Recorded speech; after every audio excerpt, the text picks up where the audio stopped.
Well, hello and welcome to another edition of 907 Sports, where it is all Alaska, all the time, joined by Tyler Lane. I'm Jordan Rodenberger, and Tyler, fall is really falling here this time of year. We got the leaves coming down, temperatures dropping. It is fully fall here around the state. Yep, you can see that snow starting to take a little peeksy on the mountain. Leaves are falling, everything. I know my girlfriend really wants to take like fall pictures right before all the leaves die, so we'll see if we can. You better get that in soon.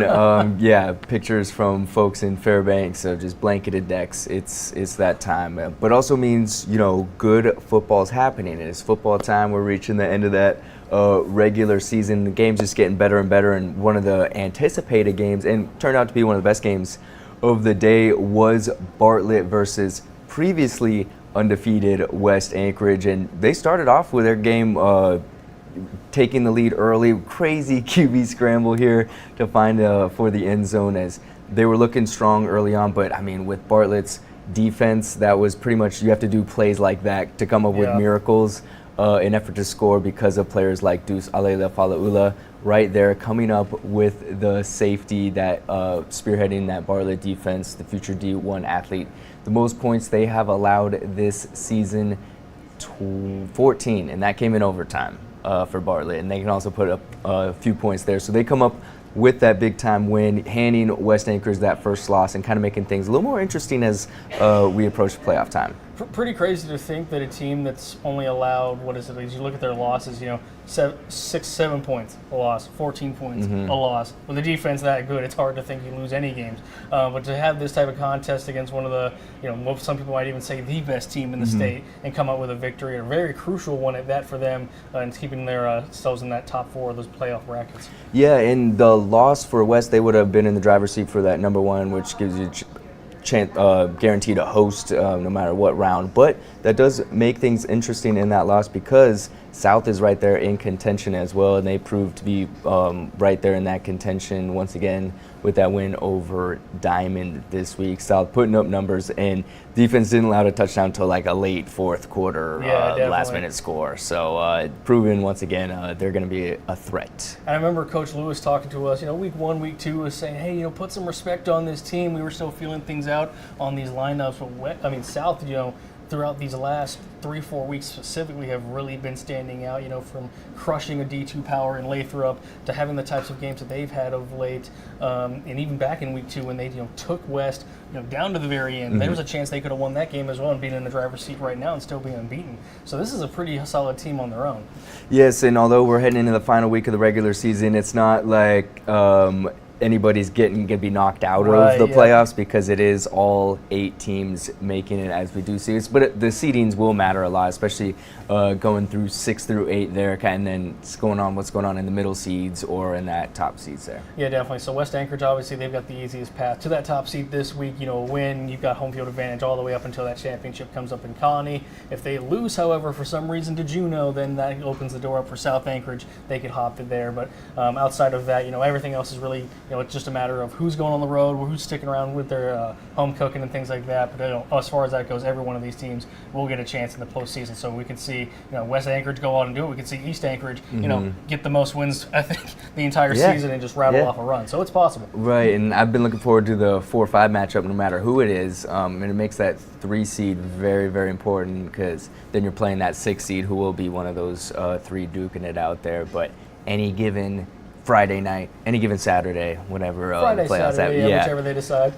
So that's what the D1 landscape's looking like, and that D2, it's really that top 3 shaping up a lot, and we've always known it's been Soldotna and Lathrop as the 1-2, but Palmer emerging as that 3rd contender in the mix there. Looking like the teams of old, because obviously Palmer used to be that like Soldotna-esque power in the 90s, early 2000s, and up to now this is really the best team, I believe. I don't have the number right off the top of my head, but this is the most winning season since, I believe, 2018, according to Max Preps. This is a different lineup from what we've seen in the past, especially in the last decade, and they are proving it. Obviously, in this game against Chugiak, they had a work a little harder. I think I mentioned it in the broadcast. Every possession in the first half resulting in a touchdown. You don't really see that too often. And then Palmer, though, they just came out and routed it off in the very end. The rest of the game and just dominate. Corbin Gherkin, athlete of the week selection for us, cruising to another one big one right here. Their quarterback as well balling out. Like, this is a team that is ready to compete,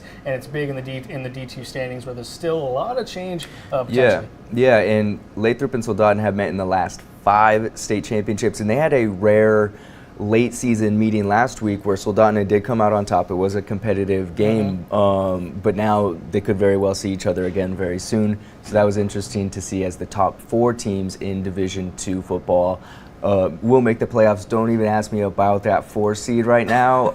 Just don't ask. That has a lot of debate going on right now as to fares. Who could take it? Who can really come out with it? The easiest path to it right now: West Valley and Lathrop. How about this for the last game of your season? Winning, get into the playoffs. The Malamutes and the Wolfpack will be playing this week. Yes, sir. I remember that. Competing for a chance at the playoffs. Now, if West Valley does pull this off and throws some of those other teams, as you can see, North Pole, Eagle River, maybe getting into the mix there, it's a question mark, but we might have a real log jam of same record teams, same conferences. So breaking that down and that tiebreaker is a way too convoluted right now. We're not ready to do that just yet, but just to say the easiest path: West Valley, get the W, you're in. Lathrop State, you're probably in regardless. Yes, Division II and Division III, the top 4 seeds make the playoffs, and the higher seed will host the first round playoff match, so 1s and 2s.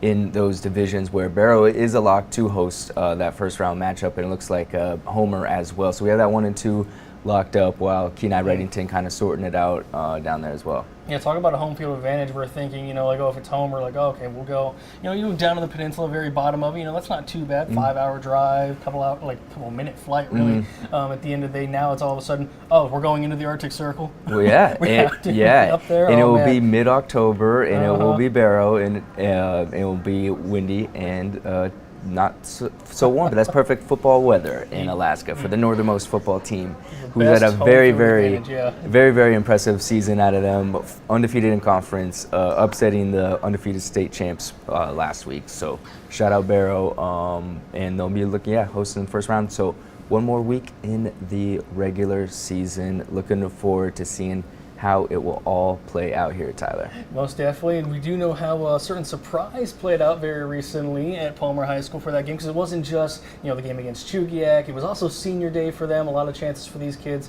for the upperclassmen to play their last potential home game there up in the valley. But also for one player specifically, he had a little something special playing. You might have seen this story circulate around the country over the past couple of days. We're pretty excited about that. But check it out. This kid, no one knew about it until now. Doesn't seem like 30 years ago, does it, guys? 3 decades after Palmer football last earned a championship ring, 1, 2, 3, more! Another, to the shock of everyone, was about to be handed out. It's been a couple months in the making. Got a lot of people in on it, so that was the challenge, but it was definitely difficult, but we got it done. Senior Chandler Comic, a standout lineman at Palmer High School. Yep. Not talking about the win over Chugiak or even playing on senior nights. In fact, I'm sure people are impressed he stayed focused on the game at all, considering what he had planned after. Okay, go ahead and flex real quick. Okay. Layla, look at us. I'm going to check the lighting again. Look at me. Flex for her real quick. Flex, flex, flex, flex, flex, flex, flex. Hey, Layla, can you check his uniform? Layla, Megan Buzzer, these last 3 years have been absolutely wonderful, and I've loved every second of it. And I would like to continue that journey with you. Will you marry me?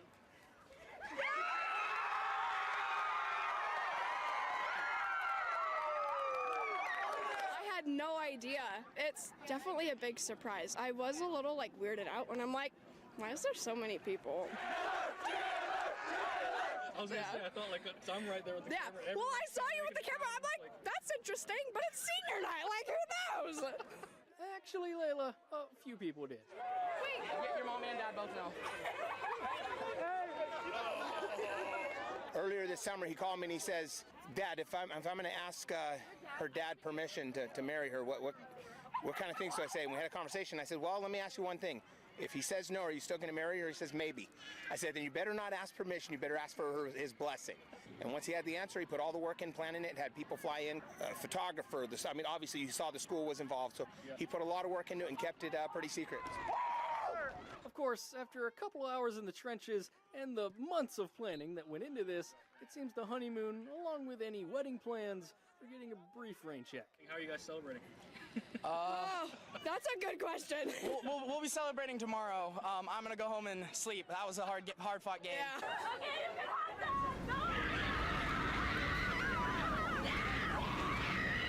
Tyler Lane, Alaska's news source. Pretty incredible story for sure. Yeah, it's what a night, hard night to top. You get the win, and she said yes. So hard to beat a night like that. Yeah, I really sit there and wonder, like, what are you thinking? Obviously, all the plan up, all the lead up that goes into saying something like that possible, and then you have to play a football game after. Like, imagine just sitting there with your coaches, like, "Oh, you got to hit this beat, yeah." What? Huh? Oh, Yeah. sorry, I'm thinking about this ring, huh?